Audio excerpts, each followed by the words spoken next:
Ιστορία τρίτης δημοτικού, ενότητα δεύτερη, κεφάλαιο δεύτερο, το λιοντάρι της Νεμαίας. Ο Ηρακλής έφυγε από τη Θήβα. Μαζί με τον ανιψιό του, τον Ιόλαο, πήγε στις Μικήνες για να υπηρετήσει τον Ευριστέα.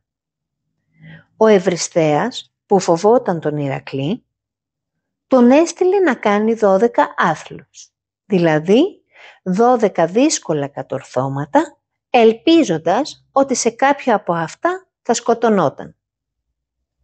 Ο πρώτος άθλος που έκανε ο Ηρακλής ήταν να σκοτώσει το λιοντάρι της Νεμαίας.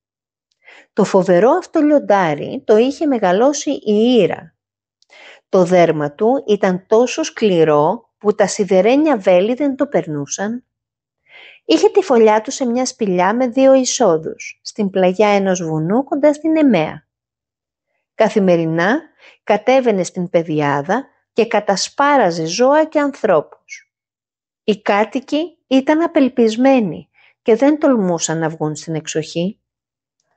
Ο Ηρακλής, πηγαίνοντας στην Νεμαία, πέρασε από το ιερό άλσος της πόλης, έκοψε μια αγριελιά και από τον κορμό της έφτιαξε ένα βαρύ ρόπαλο.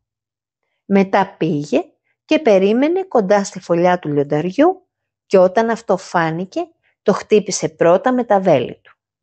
Τα βέλη έπεσαν στη γη χωρίς να του τραυματίσουν και το λιοντάρι επιτέθηκε στον Ηρακλή. Εκείνος το χτύπησε με το ρόπαλο. Το λιοντάρι πόνεσε και κρύφτηκε στη φωλιά του. Ο Ηρακλής τότε μάζεψε μεγάλες πέτρες, έκλεισε τη μια είσοδο και μπήκε από την άλλη. Το ζώο βρυχήθηκε και σύστηκε όλο το βουνό. Όρμησε πάνω στον ήρωα και πάλευαν 1 ώρα. Τέλος ο Ηρακλής τύλιξε τα χέρια του γύρω από το λαιμό του και το έπνιξε.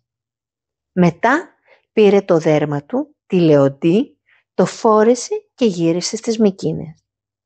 Όταν τον είδε ο Ευριστέας, τρόμαξε πολύ και διέταξε να του φτιάξουν ένα χάλκινο πιθάρι για να κρύβεται όταν θα κινδύνευε.